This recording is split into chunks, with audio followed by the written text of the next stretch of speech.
श्री कृष्ण लीला के चिंतन में श्री कृष्ण का प्रथम गोचारण महोत्सव। उस समय की बात है जब गोपेंद्र नंद का ब्रजपुर बृहद्वन में बसा था। श्री कृष्णचंद्र वृंदाकानन नहीं पधारे थे। कालिंद कन्या के उस पार ही लीला रस का प्रवाह सीमित था। पूर्व सुंदरियों के प्रांगण में ही वे खेला करते थे। इस अध्याय में चंचलता अवश्य आ चुकी थी। अचानक एक दिन जब भवन भास्कर वृक्षों से ऊपर उठ आए थे, वे खेलते हुए अपने गोष्ठ में जा पहुँचे। वहाँ अभी गोदोहन समाप्त नहीं हुआ था। पंक्तिबद्ध गायों के थनों से शरीर दुग्ध का घर घर नाद उन्हें आकर्षित करने लगा।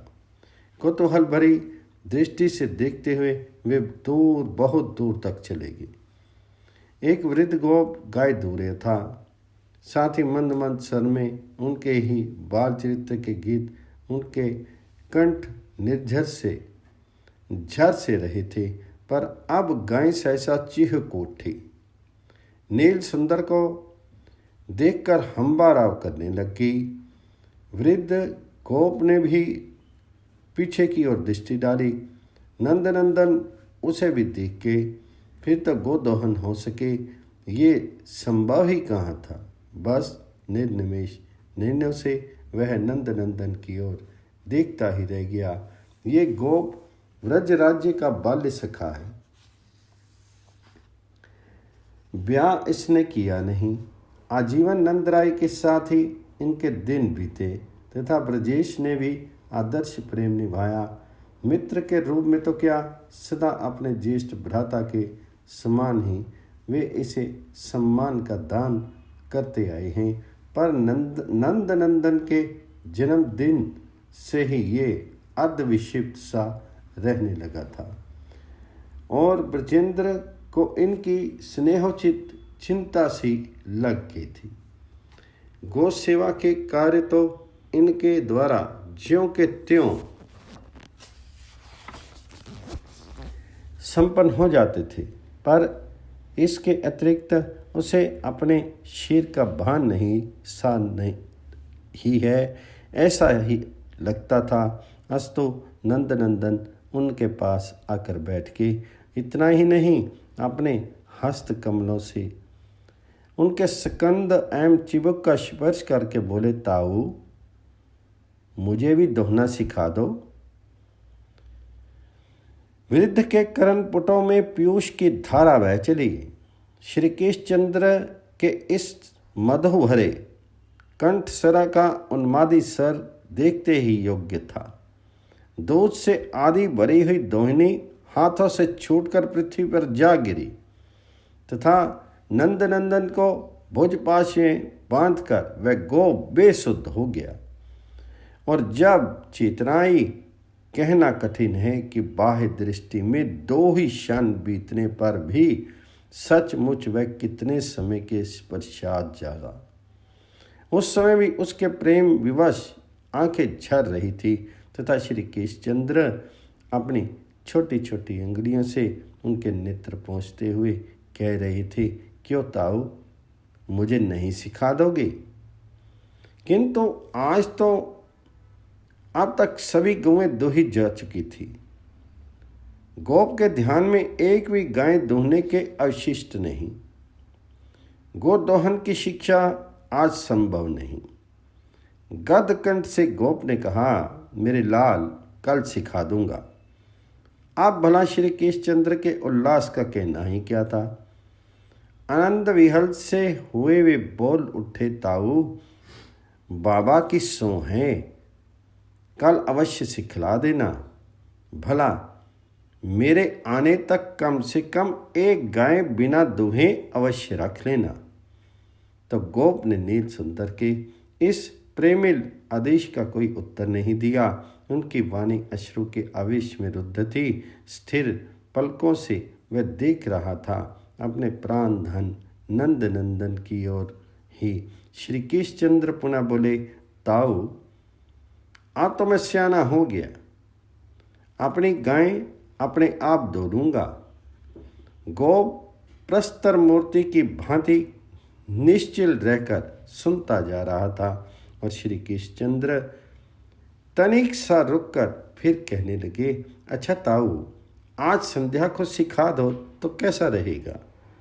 आप तो वृद्ध गोप के प्राण बरबस मचल से उठे नील सुंदर के इस प्रस्ताव का उत्तर दे देने के लिए, किंतु ओह उमड़े हुए स्नेह अश्रु को भेद कर वाणी कंठ से बाहर आज नहीं पाती थी।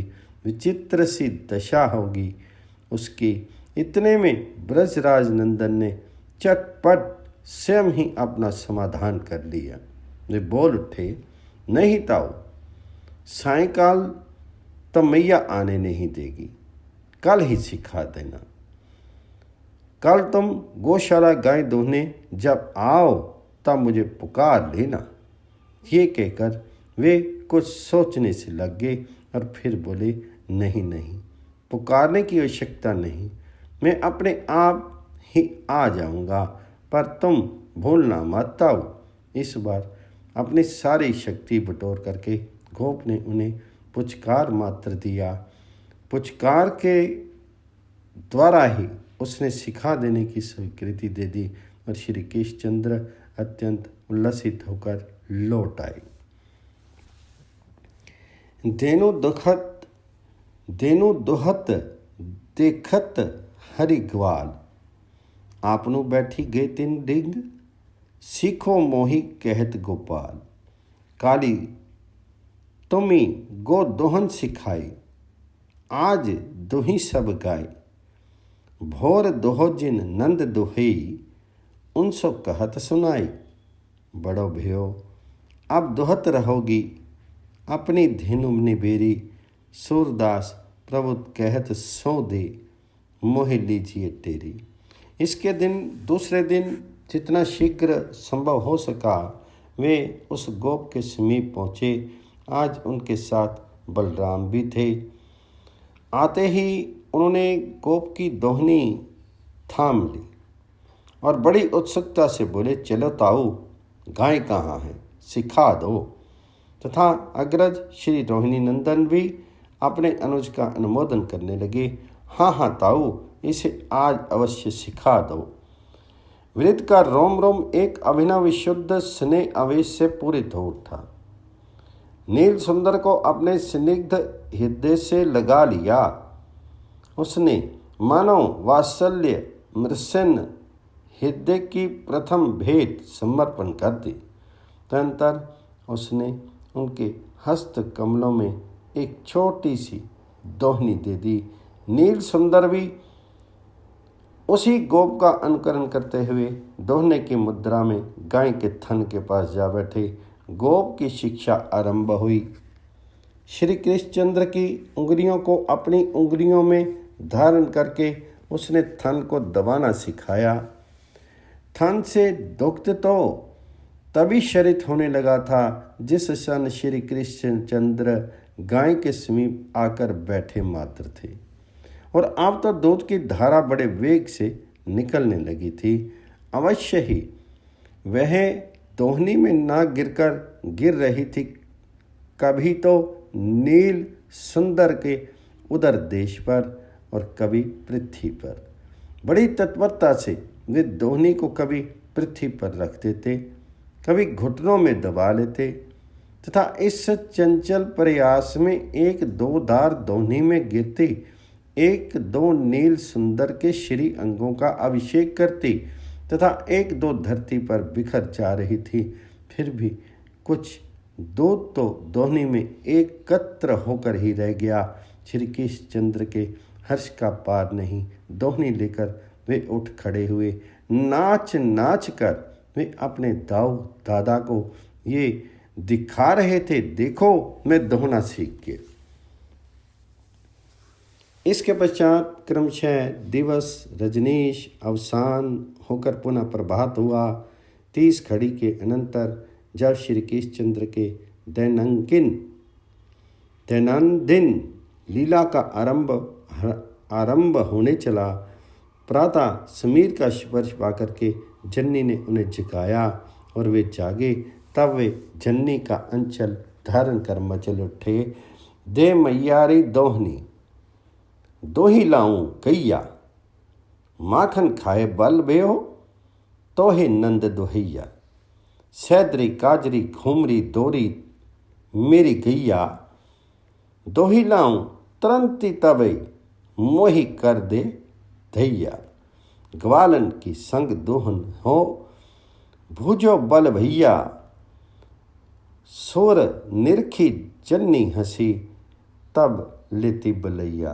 ब्रज रानी ने समझाया, साक्षात मनोहार के द्वारा अपने लीलामणि के आप्यायित करके इस गोदोहन के प्रस्ताव को भुला देने की चेष्टा की।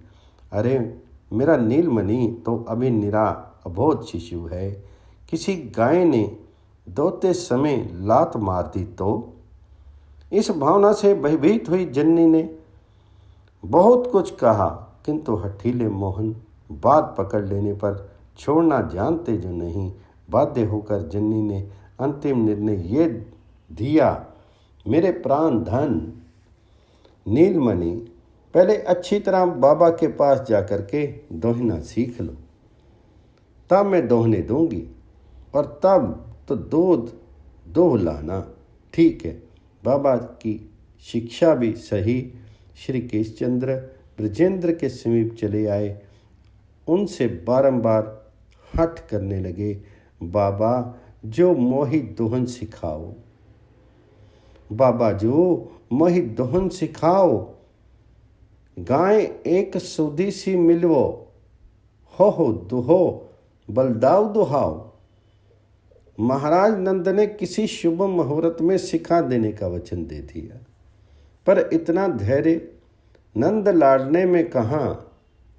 वे तो गोदोहन करेंगे और इसी दिन इसी समय करेंगे। आखिर उपनंद के परामर्श से यह निश्चित हुआ कि नारायण का स्मरण करके नीलमणि की साध पूरी कर दी जाए। अस्तु श्री केशचंद्र अतिशय उमंग में भरकर जन्नी के पास दोहनी लेने आई। तनक कनक की दोहनी मोहि दे दे रे मैया री, तात दोहन सिखवन कहियो मोहि धोरी कैया। मुख चंद्र पर श्वेत कान झलमल कर रहे थे, एम नेत्र सरोजों में भरी थी दोहनी। लेकर गोष्ठ में पहुंच जाने की त्वरा जन्नी ने अंचल से मुख पोंछा, हृदय से लगाया, फिर छोटी सन की दोहनी हाथ में दे दी और स्वयं साथ चल पड़ी। उनके पीछे योथ की योथ ब्रजपुर सुंदरियां एकत्र हो गई। नील सुंदर की गोदोहन लीला देखने के लिए जो हो अपने इष्ट देव नारायण का स्मरण करके ब्रजेंद्र ने पुत्र का सिर सूंघा और फिर गोदोहन की शिक्षा का अभिनव संपन्न हुआ। गोपेंद्र तने गोदोहने बैठे, हरि विषमासन बैठी के मृदु कर थन लीनो, धार अटपटी देखी के ब्रजपति हंसी दीनो। गृह गृह ते आई देखन, सब ब्रज की नारी, सकचत सब मन हरि, लियो हंसी खोस बिहारी। उस दिन ब्रजेश के आदेश से नंद प्रासाद सजाया गया था। मंगलगान मंगलवाद्य से परिपूर्ण ब्रजपुर नादित होने लगा था। मणि दीपों से उद्भासित हुई ब्रजपुर की ये वह रजनी दिन सी बन गई थी। इस प्रकार 4-5 दिनों के लिए बाल्य लीला विहारी श्री कृष्णचंद्र की खीड़ा मंदाकिनी का ये नृत्य श्रोत्र प्रसारित होता रहा, पर सहसा मानो उनके अद्भुत शैशव की चंचल लहरियों ने, नवनीत हरण लीला के प्रबल प्रवाह ने उसे आत्मसात कर दिया और वे इस गोदोहन के खेल को कुछ समय के लिए भूल से गए। ईश्वर उनका आकर्षण नहीं रहा। अचिंत्य लीला महाशक्ति ने उद्देश्य विशेष से आगे पौगंड आ जाने पर उनकी गोचारण लीला की भूमिका प्रस्तुत करने के लिए इस पर एक क्षणिक आवरण डाल दिया। अस्तु ये हुआ, बृहद वन में विराजित हुए ब्रज राजकुमार कि उल्लासमयी गोदहन क्रीड़ा का एक संक्षिप्त चित्र। और अब इस समय तो वे वृंदावन विहारी हैं। उनकी आयु का प्रभाव भी आगे की ओर बढ़कर के कुमार की सीमा को पार कर चुका है। वे पुगंड वयस में अवस्थित हैं। तदनुरूप ही मेधा एवं बल का विकास हो चुका है। वक्षस्थल पहले की अपेक्षा विस्तीर्ण हो चुका है। नेत्र सरोजों में एवं महामरकत श्याम क्षीर के समस्त अवयवों में पगंडोचित चिन्ह स्पष्ट परिलक्षित होने लगे हैं। स्वभाव का सूक्ष्म परिवर्तन भी स्वयं ब्रज महाराज्ञी यशोदा मैया से छिपा नहीं रह सका। उस दिन की बात है। श्री अभिनंद पत्नी आकर मैया से बोली, कृष्ण जननी, आज अत्यंत प्रातःकाल ही आपके लाल कहाँ चले गए? इसका उत्तर मैया ने हंस कर ये दिया, अजी क्या कहूँ, अब तक तो उनके उपटन, स्नान, वस्त्र परिधान आदि कार्यों को मैं स्वयं अपने हाथों किया करती थी, पर इधर वह मुझसे भी लज्जाने लगा है और इस कारण अपने आयु के सेवकों से बहुत ही हिल मिल गया है तथा अलग ही इस नित्य कर्मों का संभाषण कर लेने के अनंतर निश्चित समय पर मेरे पास आता है। आकर प्रतिदिन ही मुझे अपने बाबा को तथा यथा योग्य अन्य गुरुजनों को अतिशय गंभीरतापूर्वक प्रणाम करके सम्मानित करता है। इतना ही नहीं, और सुनो, पहले की तो बात ये थी, संध्या होने लगती, मैं उसके वन से लौटने की प्रतीक्षा में रहती और जब गोवत्सों के साथ वह आ जाता तब उस पर 3 बार जल ऊँच कर पी लेती तथा मुझ में नव जीवन का संचार हो जाता। किंतु अब तो वह मुझे शपथ दे डालता है, उत्तरोत्तर अनेकों उपाय रच करके ऐसा करने से रोक देता है।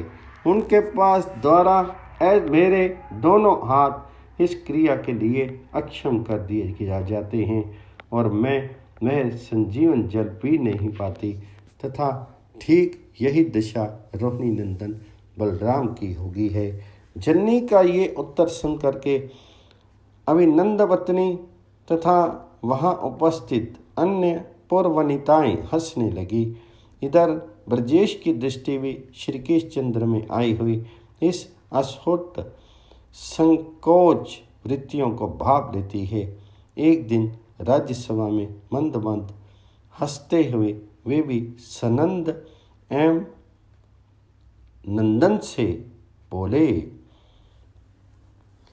मेरे आयुष्मान लघु भ्राताओ, तुम्हारे बड़े भाई का ये पुत्र श्री कृष्णचंद्र सच पूछो तो ऐसा ही लगता है कि मानो आज ही उत्पन्न हुआ हो। देखो सही, आजकल तुम दोनों के प्रति जैसी उसकी निर्बाध चेष्टाएं होती हैं वैसी अब मेरे प्रति नहीं, ऐसा प्रतीत हो रहा है। क्योंकि जब वह मेरे समक्ष आता है तब उसके नेत्रों में कुछ संकोच भरा होता है।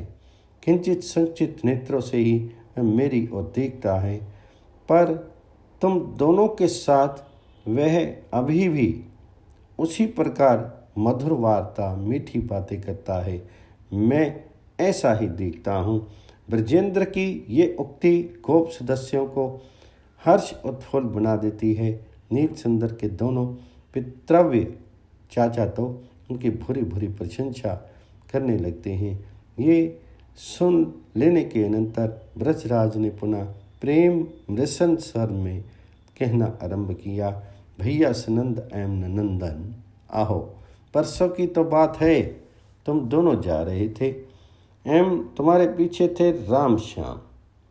जब मेरे उन दोनों पुत्रों के ये देख लिया कि अब एकांत है तब तुमसे प्रार्थना सी करने लगे। आहा, उनकी सुंदर आंखों में दीनता भरी थी और वे दोनों बार बार प्रातः से आरंभ कर ना जाने कितनी बार तुमसे कुछ निवेदन सा कर रहे थे। मैं बहुत दूर से चारों ओर घूम घूम कर उन चारों को देख रहा था। क्या बात हो रही है, क्या बात थी, बताओ तो सही। तब लघु भ्राता श्री नंदन गोप ने भी ब्रजराज की इस जिज्ञासा का समाधान इस प्रकार किया। ये केवल उस समय की ही बात थोड़े ही है। ये तो उन दोनों की चिरकालीन लालसा है जो निरंतर बढ़कर के दृढ़तर हो चुकी है। हम दोनों को ही संकोच घेर लेता है और इसलिए आपको अब तक सूचित नहीं कर सके। फिर तो महाराज नंद ने स्पष्टता जान लेना चाहा तथा उपयुक्त अवसर देख करके श्री सनंद ने भी मंद मंद मुस्कुरा करके बात खोल दी। श्यामेव ग्वाम सेवनम मिति यथा। और तो क्या, वे दोनों समस्त गायों की सेवा स्वयं ही करना चाहते हैं। परम गंभीर उपनंद जी के पूछने पर सनंद ने इतना और कह दिया कि राम और श्याम कहते हैं। अब जब हम दोनों ही प्रथम आयु कुमार का अवसान हो चुका है, तब स्वयं पितृचरणों के द्वारा गोचरण का कार्य संपादित होते रहना अनुचित है। अपने पुत्रों की ये भावना सुनकर के ब्रजेश का सुख विस्मय से पूर्ण हो उठता है। वे कुछ भी प्रत्युत्तर नहीं देते, मौन हो जाते हैं, किंतु उपस्थित गोप समाज उल्लास से भर करके कहने लग जाता है, ब्रजराज, यद्यपि ये दोनों सुकुमार बालक सचमुच लगते तो ऐसे हैं कि मानो आज ही इनका जन्म हुआ है, फिर भी इनमें क्रमशः नहीं, बिना किसी क्रम के ही कुछ ऐसी विलक्षणता बुद्धि उत्पन्न हो गई है, इतने बल का संचार हो गया है कि ये दोनों हम सभी को आश्चर्य में भर दे रहे हैं। एक दृष्टि से तो ये बात है, उधर पुनः विचारने पर इनको लेकर कोई आश्चर्य भी नहीं होता, क्योंकि निश्चित रूप से ये तो आय के तप का ही प्रभाव है जो ऐसा संभव हो गया है। देखिए ना, उन दुष्ट राक्षसों का जो संहार हुआ है, उनमें इन अगणित साथियों की कोई भी सहायता ली गई हो, ये बात भी नहीं है। इसलिए आगे भी मंगल के ही दर्शन होंगे। ये कहकर गोप मंडल ने नील सुंदर के प्रस्ताव का प्रकारांतर से अनुमोदन कर दिया। अवश्य ही गोपराज तो मौन ही रहे। इनके 3 दिन पश्चात महाराज ने एकांत में ब्रज रानी से भी इस प्रस्ताव पर मंत्रणा की, पर ब्रज दंपति का वात्सल्य रस यंत्रित हृदय इसे सहज में ही स्वीकार कर ले। ये कहाँ संभव है। दोनों ने मिलकर यही स्थिर किया कि अवसर विशेष की प्रतीक्षा की जाए। किंतु श्री कृष्णचंद्र की अचिंत्य लीला महाशक्ति को अब इसमें अधिक विलंब उपेक्षित नहीं है। अतएव उन्होंने तो उपक्रम कर ही दिया। सर्वाधिक ढंग से ही जिस असंख्य गोवत्स राशि का संचालन आरंभ हुआ था, नंदलाल वत्सपाल बन करके गोप शिष्यों के साथ वन में जिसे ले जाया करते थे, वह वत्स श्रेणी अब तक अधिकांश में नवप्रसूता गौवें जो बन चुकी हैं, उनकी सेवा, शुरुआ, दोहन आदि कार्य तो राम श्याम के द्वारा ही संपन्न होते हैं। भला जिसने अपने विशेषव में नील सुंदर के कर पल्लव से चयन किए हुए हरित सुकोमल 3 राज का ग्रास पाया है, जिनके अंग सदा सम्मार्जित होते आए हैं, नंद नंदन श्री कृष्णचंद्र के हस्त कमलों से ही जिनका अब तक सतत संवर्धन हुआ है, ब्रजेश तने के रस में संरक्षण में ही मूक वाणी व्यक्त न कर सके, इससे क्या, पर जिनके अंतस्थल में ब्रज राजकुमार के द्वारा पाए हुए प्यार की असंख्य समृद्धियाँ सुरक्षित हैं। वह वत्स राशि आज अपने प्रथम यौवन के उन्मेष में स्वयं भी वत्स प्रसव करने पर श्री कृष्णचंद्र के अतिरिक्त किसी अन्य गोप की सेवा स्वीकार करने ये भी कभी संभव है। उन नव प्रसूता गायों ने किसी गोप सेवक को अपने शीर का स्पर्श तक करने नहीं दिया है।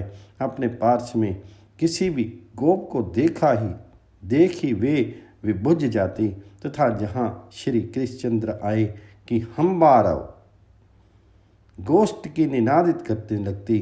उनके थन से दूध बरसने लगता।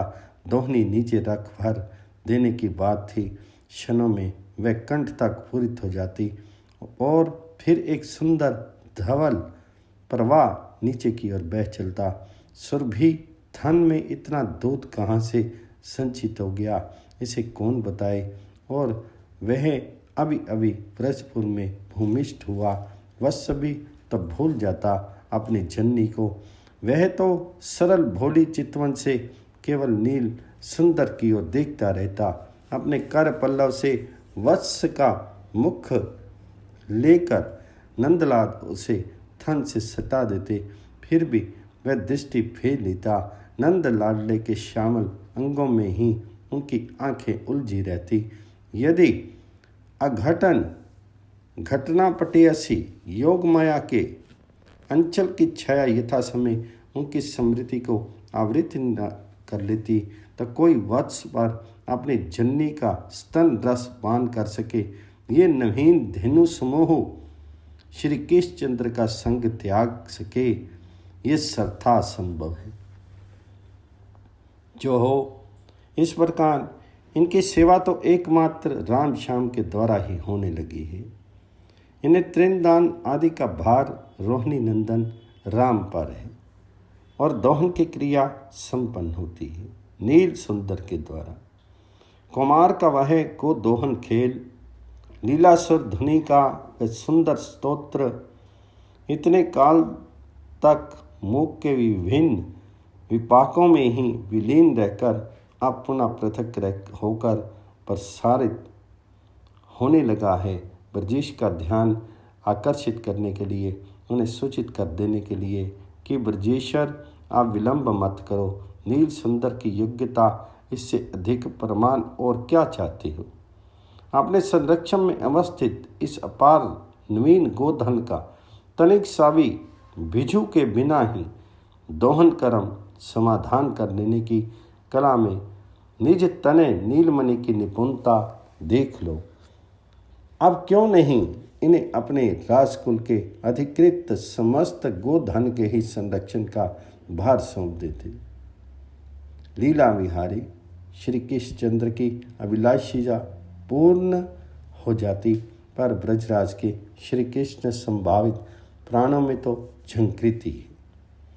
पश्याम समय विशेषम, अवसर विशेष की बाट देखें। वे गोपों से सुनते हैं, स्वयं देखते भी हैं, अनुभव करते हैं। सचमुच मेरे पुत्र की योग्यता, गो संरक्षक की कुशलता गोप वंश की परंपरा में अद्वितीय ही है। फिर भी उनका वात्सल्य परिभावित हृदय विलंब करने में ही रस ले रहा है और इसलिए वे इस प्रश्न पर मौन ही रह जाते हैं। आखिर सीमा आ गई। लीला शक्ति का निर्धारित क्रम सामने जो आ गया। अब तक श्री कृष्णचंद्र वन जाते थे, उन अपने अधिकृत नवीन गोधन को लेकर ही। उनमें कुछ गोवत्स थे, कुछ प्रथम प्रसवोन्मुख गौएं थी और अधिकांश थी नवीन वत्सवती। गोवत्स इसलिए कि समय समय पर मुक्त स्तन्य वस्तु वत्स श्री कृष्णचंद्र के संरक्षण में सम्मिलित होते आए हैं और वत्सवती तो श्री कृष्णचंद्र का संरक्षण परित्याग करने से रही। गोप रक्षकों ने अथक चेष्टा की कि भले ही गोष्ठ में इनके सेवा राम श्याम करने, गोदोहन आदि भी वे ही करें, पर इनका संचारण कार्य तो हम सबों के लिए के ही द्वारा हो। ये सभी वयस्क गोधन की टोली ही परिगणित हो जाए, किंतु वे सर्वथा असफल रहे। वे गायें किसी भी परिस्थिति में श्री कृष्णचंद्र के बिना वन जाने को प्रस्तुत नहीं हुई।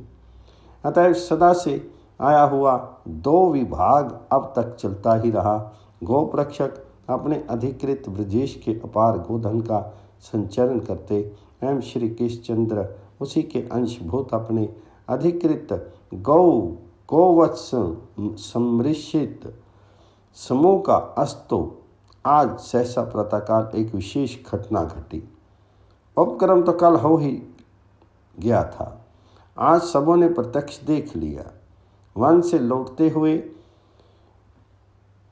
गोचारक वर्ग के दोनों ही दल कल मिल गए, अन्यथा इससे पूर्व रक्षक का वर्ग तो श्री कृष्णचंद्र से पूर्व ही प्रस्थान कर जाता एवं श्री कृष्णचंद्र लौटते थे उस वर्ग के गोष्ठ में प्रविष्ट होने के अनंतर। विगत संध्या के समय गोवृक्षकों ने गायों की उस अभूतपूर्व प्रेम संपुटित आरती श्री कृष्णचंद्र के प्रति अद्भुत आकर्षण को देखा अवश्य, पर देखकर भी वे रहस्य भेद नहीं कर सके। किंतु आज प्रातःकाल वह स्पष्ट हो गया। इस अपार समस्त गोधन राशि ने वन जाना सर्वथा अस्वीकार कर दिया। वे वन की ओर तभी चली जब श्री कृष्णचंद्र उन्हें आगे खड़े होकर पुकारने लगे। ब्रजेश की राज्यसभा में आज चर्चा का विषय बस एकमात्र यही था। गोप वर्ग ने विस्मय से पूर्ण होकर के ये सूचना ब्रजेंद्र को दे दी। ब्रजराज देख ले, समस्त गायों की ही ये दशा हो गई है कि आपके पुत्र के बिना वह अब एक पद भी वन की ओर अग्रसर नहीं होती। आज जब वह स्वयं उनके आगे जाकर खड़ा हो गया, तब कहीं उनकी सहायता से वे किसी प्रकार वन में भेजी जा सकी हैं। गोपेश सुनकर आश्चर्य में भर गए। उन्होंने इस आकस्मिक परिवर्तन का कारण जानना चाहा।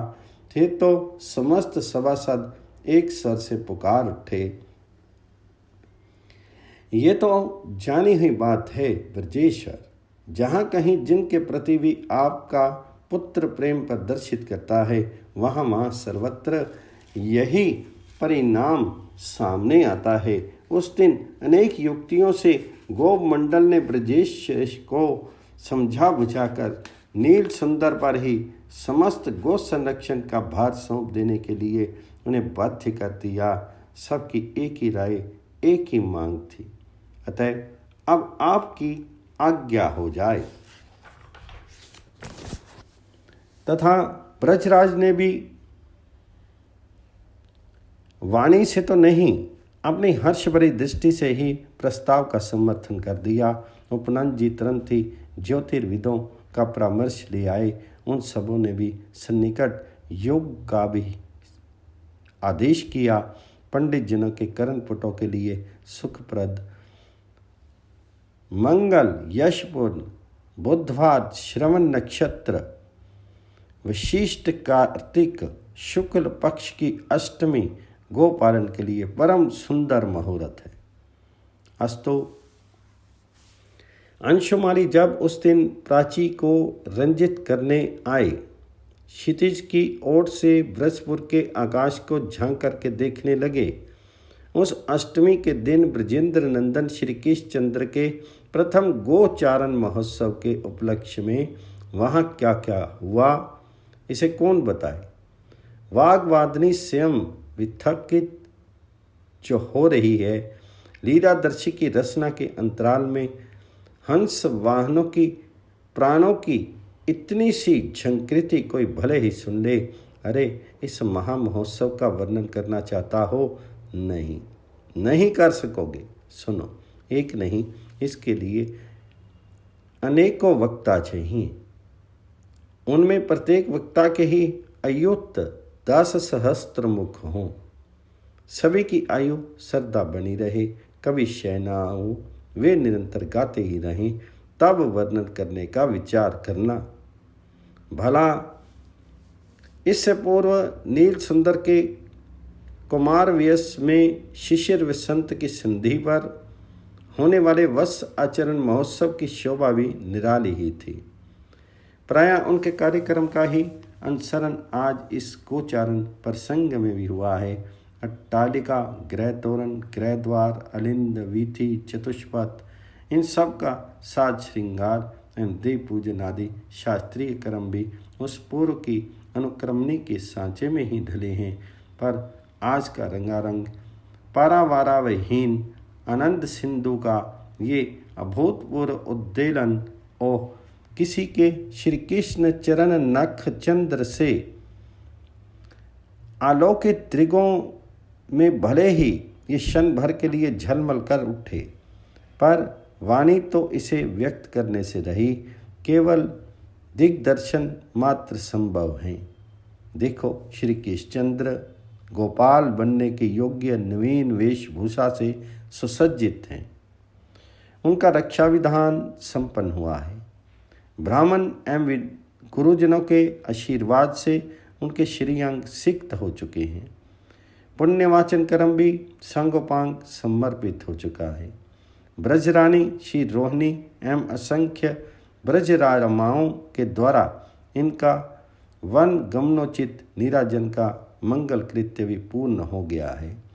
अरे सुन लो, असंख्य पुरुष सुंदरियों के कंठ से निर्गत मंगल गान की सुंदर ध्वनि, धुंधवी, ढक्का, पटय, मृदंग, मुरज, आनक, वंशी, सन्नहिनी, कांसा आदि वाद्य समूह का दिगंत व्यापी नाद, आनंदमत गोपों के गोपालाओं के नर्तन का झंकार, नंदकुल चंद्र की जय, रोहिणी नंदन बलराम की जय, राम राम श्याम श्याम चिरंजीव चिरंजीव आदि का तुमल घोष।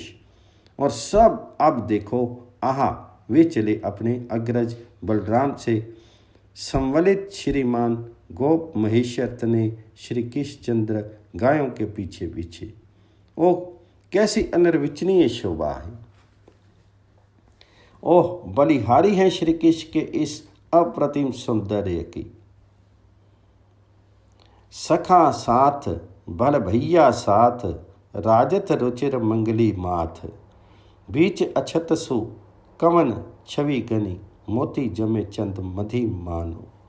अरे धेनु समूह का श्रृंगार चमक दमक देखो, गायन की छवि नहीं कहीं परे, रूप अनूप सबके ही हरे, कंचन भूषण सबके गरे, घनन घनन घंटा घन करे, उज्जवल बरन सुको है हंस, काम धेनु सब जिनको अंश, दर्पण सम तन अति दुधि देत, जिन मधी हरि छाई झुकी लेत।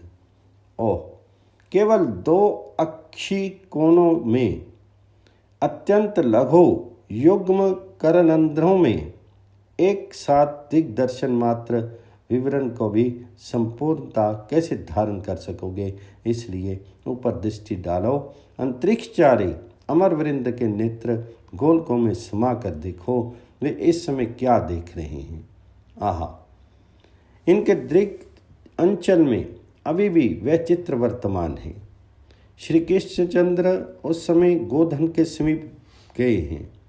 उन्होंने पाद्य आदि अर्पण करके प्रत्येक को ही अर्चना की है। तिन्न, यवस एवं मोदक आदि के मयूर ग्रास से सबको परितृप्त किया है, उनका स्तवन किया है। अपने कुंचित कुंतल राशि मंडित मस्तक से उनके खुरों का स्पर्श करके श्री अभिवंदना की है, उनका मानवर्धन किया है। अनंतर ब्राह्मणों एवं पुरोहित कुल को अभी अप्रिमित दान दक्षिणा समर्पण करके उन्हें अक्षय आनंद में निमग्न कर दिया है। पितृचरण एवं गुरुजन वर्ग को अपने मंजू अंजिल पुटों के संकेत से उन्होंने पूर्व भाग में पराजित किया है और स्वयं उनकी ओर मुखारविंद किए अपने अग्रज बलराम के लिए के सहित अवस्थित हो रहे हैं। ब्रजराज ने एक मणि में लुकटी उनके हस्त कमल में दे दी है। आहो, जननी यशोदा का प्रेम आवेश तो देखो, वे पुकार रही हैं, बलराम बेटा तुम नीलमणि के आगे हो जा, तो नीलमणि के आगे हो जा। अरे सुबल तो मेरे लाल के पीछे हो जा। अरे ओ श्री दाम, ओ सुदाम पुत्रो, तुम दोनों इनके दोनों पार्श्व में अवस्थित हो जाओ। अरे शिशुओं, सुनते हो, देखो तुम अपने इस आत्मीय सहृद नील सुंदर को सब ओर से आवृत करके चलो। इस भांति स्नेह विहल मैया प्रत्येक शिशु का हाथ पकड़कर आदेश दे रही है, साथ ही प्रत्येक को यथा योग्य श्री कृष्ण सेवा संबंधी उन कार्यों का निर्देश करके सौभाग्य दान कर रही है। और ये सब करते समय भी उनकी आंखें निरंतर झरझर बरसने लगती हैं। बस इससे अधिक वाणी की सामर्थ्य नहीं जो और कुछ कह सके। इस प्रकार पुगंड व्यसक बलराम एवं नील सुंदर वृद्ध गोपों का अनुमोदन पा करके आज वत्सपाल से गोपाल बन गए हैं और अब वे असंख्य सखाओं के साथ गोचरण करते हुए जा रहे हैं वृंदा कानन की ओर। कानन के उस भूभाग वंशस्थली के प्रत्येक अंश पर ही अब से किसी अन्य पशु पालक का नहीं, एक छत्र इस अनोखे गोपाल का ही साम्राज्य है। और इसलिए आज वन भूमि उनके ध्वज, वज्र, अंकुश आदि चिन्ह समन्वित पदांगों से पूर्व की अपेक्षा भी अत्यधिक सम अलंकृत हो रही हैं। जब पुगंड अवस्था आई, पशुपालन समंत दो भाई, निज गोधन ले भ्रात समेता, सकन संग नृप कृपा निकीता। बन बन धेनु चिराई परवीने, वृंदावन भूपावन कीने, निज पद अंकित करी जदु नंदा, महा पुण्यतम क्षिति सुखगंदा। बाल कृष्ण भगवान की जय, यशोदा मैया के लाल की जय, नंद के गोपाल की जय।